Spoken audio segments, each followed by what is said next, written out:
This is some overview from TNT Delta and Patriot Intel report from May 18th, 2020. Okay, TNT Tishwash. Iraq is considering cutting the dinar as difficult options to face the financial crisis. A source close to the office of the Iraqi Prime Minister revealed that the government is considering reducing the value of the dinar against foreign currencies as part of measures to confront the financial crisis caused by the drop in oil prices and the repercussions of the spread of the new coronavirus, according to the newspaper The New Arab.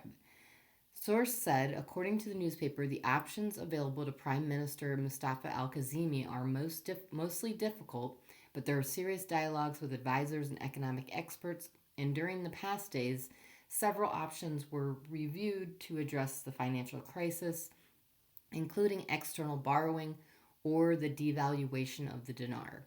He added there are also other options, including offering state factories and public properties for investment or sale and printing the currency, but these will be the last options. He continued, all options presented have major problems in the long and medium term, but the alternative is the inability to pay the salaries. He pointed out that in short term he will rely on the monetary reserve for a few months while taking a series of austerity measures unprecedented at the state level.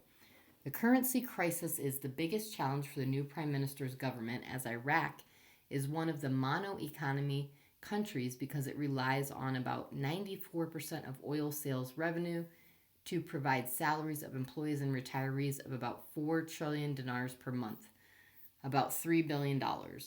At a time that did not reach oil revenues, have only about $1.4 billion last April, according to official data.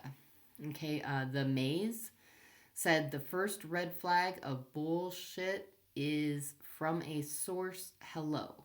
How many times have we seen something from a source that is always BS? Second red flag is you can't print worthless money. In other words, it would cost me more.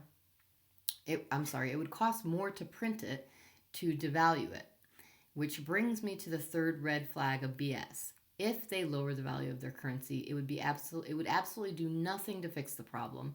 In fact, that would make them much worse.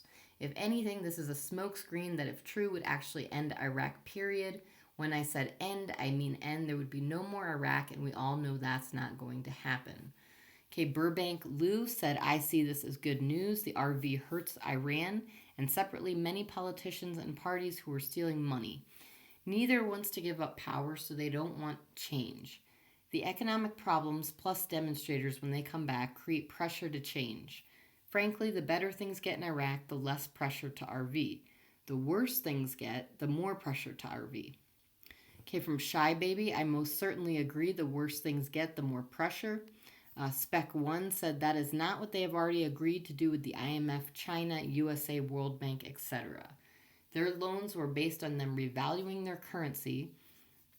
Not sure who put this article out there, but if it's news, I remember Maliki owns the news in Iraq based on what we have heard from Tony, etc. This is fake news.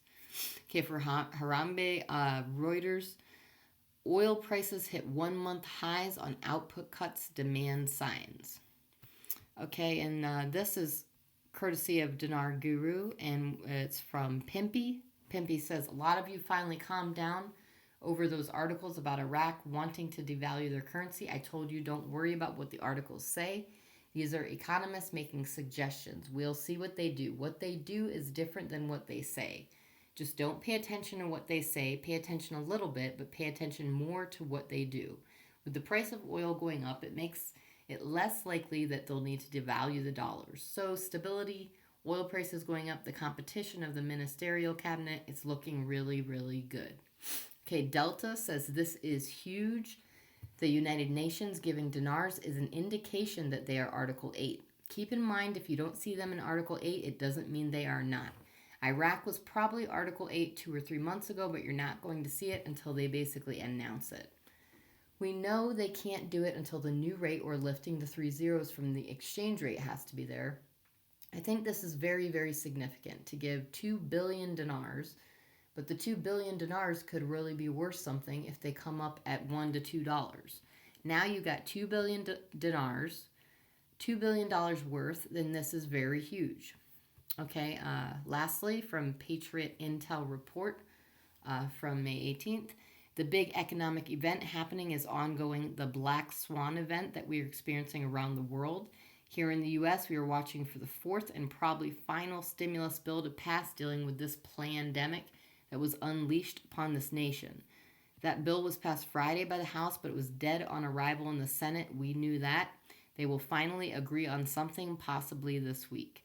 The big thing to look for in this bill is infrastructure money. That's big. This will be a key that unlocks some major things.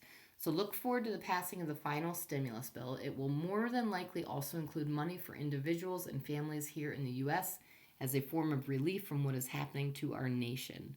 They're talking about an additional $1,200 for every person. It may be more. If they do not inject money directly into the hands of people, this economy will fall into a depression. This money will help bring down the old financial system, and the new system is waiting to start. Expect the unexpected. The storm is upon us. And that's all for now. Thanks for tuning in.